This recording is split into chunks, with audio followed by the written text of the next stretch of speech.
Now give me something to make me believe you. Prove to me you're a demon.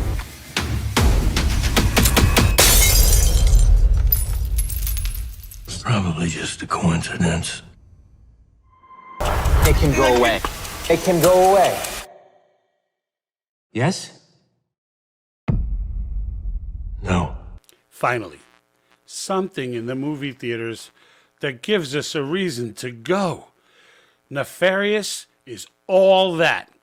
All that. Essentially, 67% of the critics did not like it. The acting was horrible. This was horrible. Another preacher movie. These Christians can't make movies. Blah, blah, blah. The funny thing is, after you see the movie, you read their critics and you're like, that's what the demon would say.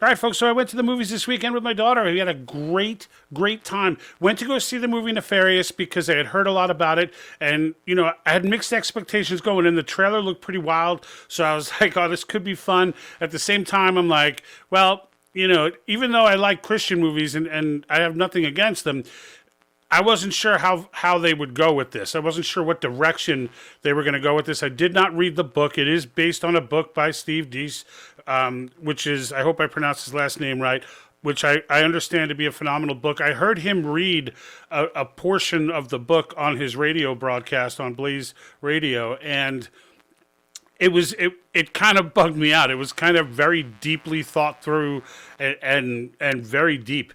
And so I was curious to know how the movie would come out, and again, how the actors, would be able to portray the entire, the entire piece. And I can tell you, without a doubt, they nailed it. Triple Lindy stuck the landing. So let me just give you a breakdown of the overarching story. And I am not going to provide any spoilers here. I would love to go watch it again. I may very well do that because my wife thought it was going to be a complete horror flick. They named it a horror flick, but it was not. It's a psychological thriller, and it's amazing. I could sit here and spoil stuff for you. I'm not going to do that. I'm going to give you the high-level overview. So there's a psychiatrist who's going into a prison to do a psych evaluation on a serial killer who is claiming, or not even claiming, is possessed by a demon. And the thought process was that this person could be insane and hence cannot be killed due to insanity. And the psychiatrist is an atheist, and he goes in there, and much of the movie is spent on this dialogue between the psychiatrist, played by Jordan Belfi, and then Sean Patrick Flannery is the psycho, this guy named Ed, who's just gone. He's possessed by a demon, and the whole dialogue between them makes up the majority of the movie. And you would think to yourself, as I might have thought, you might think to yourself, as I thought to myself going in, like, this is going to be a tough one to pull off. Like, from what I understand, most of this is the dialogue, and it's not all just the dialogue, but most of it is. And the dialogue between them is so entrancing. Think Silence of the Lambs. He's a master manipulator. You have your head so twisted around you think you're the killer, not him. That's that's the vibe that it gives off, the exchanges between them. And it's basically the psychiatrist telling the demon, this is all fake, you're making this up, like really trying to poke him so he can get a reaction. And then the demon coming back and basically breaking down for him how it all works. And it was just wild. And there are moments where you feel so bad for the guy that's actually possessed, because it's clear now, like at a certain point in the movie, and you could know going in that he's possessed. And so his life, the demon has been making him do all of this stuff and be this serial killer. And this guy has just been trapped in there. I want to talk to The real Edward. makes me do bad things. I can't stop him. Help me! I'm trying to, Edward, but you have to answer my questions. You have to tell me the truth. It won't let me. It can go away. It can go away. Yes?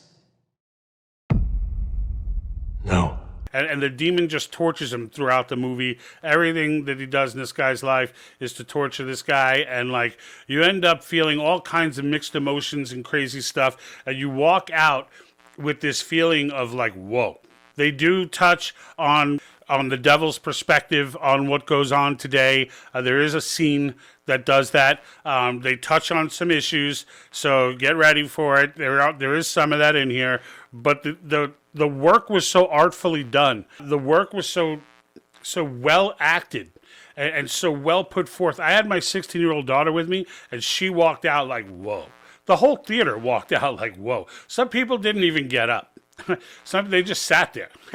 They just sat there. They just like didn't move. And then other people, you could hear them having kind of the same dialogue that I was having with my daughter. And I think that's where the power in this movie is. If you were on the fence about religion, or you're kind of, you just don't know, right? Like a lot of people, I think a lot of people are lost right now.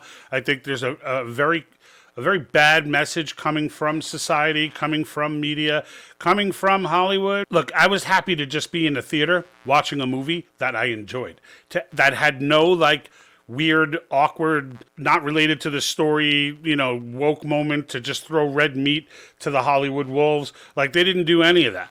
They didn't have to do any of that. They were able to just tell a story as it was, and there was no like, you could tell that they weren't beholden, right? When you watch these Netflix shows, you watch these Hulu shows, they're all beholden. You could tell. They have to make up a scene somehow to work in some kind of woke moment so that they can justify their movie and try, continue the trend of trying to indoctrinate the thought pattern of the way Americans think. And it's taken them 70 years and they haven't done it yet. So that chalk one up for the United States on that one.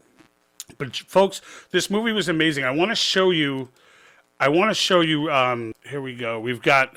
This is Rotten Tomatoes. Okay. Now the reaction from critics compared to the reaction from the audience is completely at odds. Are you shocked? Are you stunned? A Christian movie? Critics didn't like a Christian movie? Of course not. Now, here's the numbers, right? So let's zoom in on this for a sec.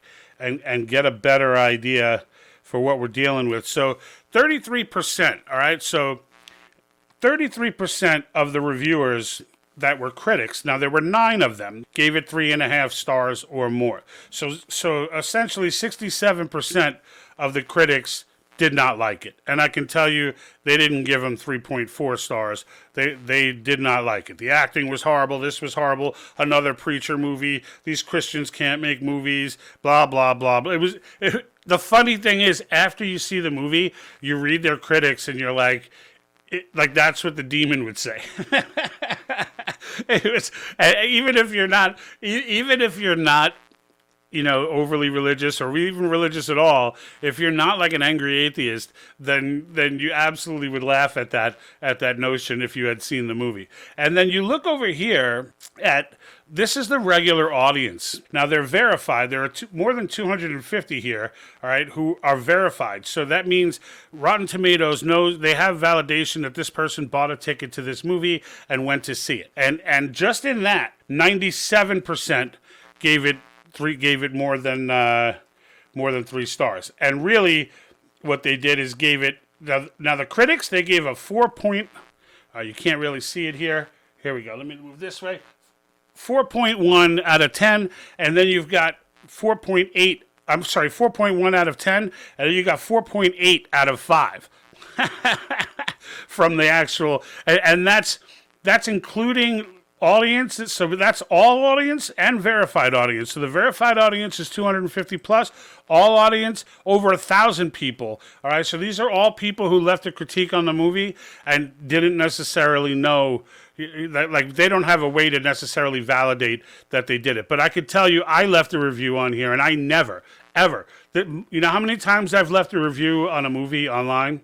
One time. This was it. And I could tell you, I felt compelled to do so because I know what they're up against. I know what they're up against when it comes to, the machine, Hollywood, etc. I know that it's only a matter of minutes before the media starts attacking, it starts going after it, and and it didn't even take that long before these 9 people got to pop off and leave and have this comparison on the screen. 33% versus 97%. This is what I'm saying. You know, when it comes, we all know this. No one's shocked about these results. But for most of us, at least the type of people that follow my channel and subscribe to my Rumble channel, to you guys, this is normal. This is completely expected, and it is what it is. And frankly, I'm almost glad to see it, because the movie triggered them, right? The movie triggered them. And the more we've all seen all this demonic stuff coming out, you know, whether it's all the Hollywood symbolism used, the Easter eggs in the Disney stuff, you know, all of this stuff, the Beyonce symbols on the stage, and the list goes on. I can single those people out, but the list goes on of the demonic imagery that's been coming out across Hollywood, across the music industry. So it's nice to see when something like this does well, and it's going to do well. Like this, I don't care what you think about religion and faith.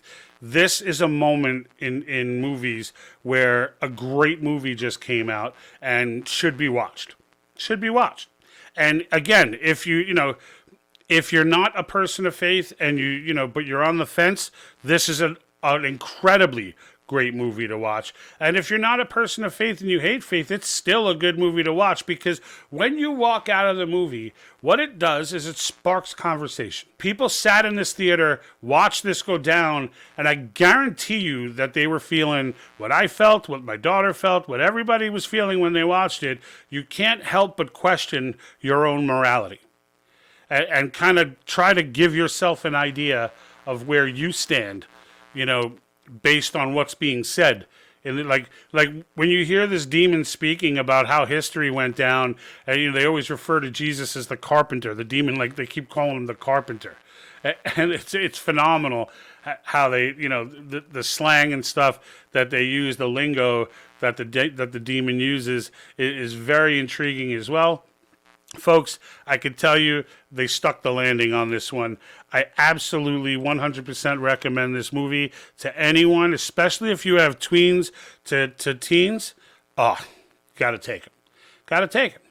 I'm telling you, I didn't know how my daughter was going to react to this, because I didn't know what it was going to be like, but I can tell you, we walked out of there. This was a powerful movie. It was that's the best word to describe it. It was powerful. And kudos to everybody who was involved in this project. Kudos to Steve Deasy for being able to write that book and put that much thought into the dialogue, that went on in this movie. So much thought that it was so effective. They didn't need the blood, the gore, and all that. They didn't need it. They didn't need it. Like, it was just... Now, they mislabeled this movie a horror movie. It is not. It is a psychological thriller, but it is a damn good psychological thriller. All right, folks? I'm going to talk about this on Wednesday Night Live. If you haven't followed the channel already, make sure you do so. If you're watching on Facebook, or YouTube, make sure you go the extra step to get all notifications. So you will get a notification, because otherwise you will get none. The odds of you getting any are incredibly slim. Right now on Facebook, which is our largest base, and we're trying to grow Rumble actively right now. Facebook, we're approaching 16,000. It's like 15,970 or something like that right now. So we would like to hit that 16,000 total too. But that being said, even with 16,000, you still probably maybe 20 people get alerts when I go live. Most of the people that come on are coming on because they just know it's Wednesday night. So it's interactive conversation. This is going to be one of the topics we talk about. So I'm excited to have this Wednesday Night Live. So I hope you'll join us 5:30 p.m. every Wednesday Pacific time. So to our international folks, that is Pacific Daylight Time, California time. So you can match up to when California is and then join us. And just leave your comments. Hopefully you'll get to see the movie before then. If you do, let's not spoil it yet, right? Let's give it a week or two for people to get out there and see it. But we can make some inside jokes back and forth on it just as teasers, right? All right, I hope to see you there. Until then, folks, I'm out. And like that.